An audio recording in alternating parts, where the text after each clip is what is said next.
তো গাইস, সবাই কেমন আছেন? আই হোপ সবাই খুব ভালো আছেন। চলে আসলাম আজকে বাজার করার জন্য। আজকে ফ্রাইডে, শুক্রবার আজকে। তো জুমার দিন, অবশ্যই সবাই জুমা পড়বেন, নামাজ পড়বেন। আর আজকে আমার পাক, মানে সৌদি আরবে যারা প্রবাসে থাকে, সৌদি আরবে যারা বিভিন্ন কান্ট্রিতে থাকে, তাদের প্রত্যেককেই কিন্তু নিজের বাজার করে রান্না করে খেতে হয়। তো আজকে আমার পাক, তো যেহেতু ফ্রাইডে অবশ্যই একটু ভালো পাক হবে। এই জন্য মাংস কেনার জন্য আসলাম মাংসের দোকানে। তো লেটস গো, যাওয়া যাক মাংসের দোকানে।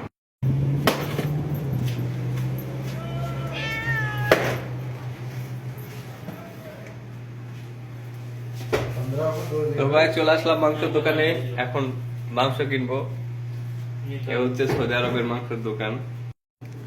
দেখুন মাংসগুলা কত সুন্দর করে রাখা, খুবই সুন্দর ভাবে এখানে রাখা হয়। এখানে মানে এখানে পুরো দোকানটা একটা ফ্রিজের মতো, সবসময় ঠান্ডা থাকে। এই যে আমাদের ভাই ব্রাদার, যার কাছ থেকে মাংস কিনবো এখন। ভাই, মাংসের কেজি কত আজকে? মাংসের কেজি কত?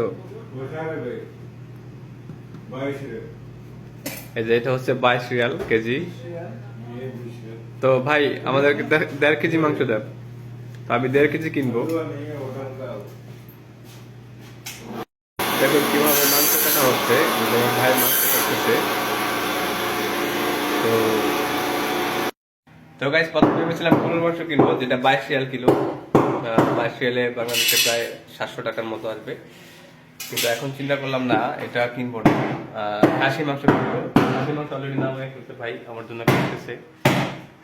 তো খাসি মাংস কিলো হচ্ছে 40 রিয়াল, বাংলাদেশে প্রায় 250 বা 13 এরকম সামথিং। হচ্ছে আমার ব্রাদার করতেছে।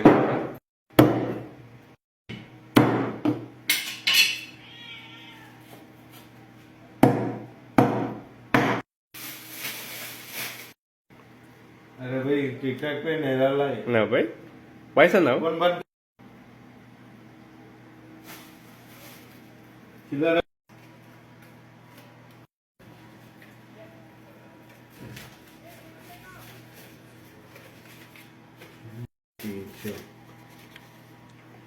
ওকে, আমার বাজার কমপ্লিট।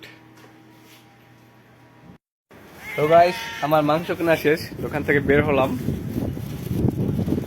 তো কেমন লাগলো সৌদি আরবের মাংসের দোকানগুলা? অলরেডি মাংসের দোকানদার তো ভিডিও মনে হয় পছন্দ করে না, যে কারণে একটু লেগে গেছে আমার উপরে।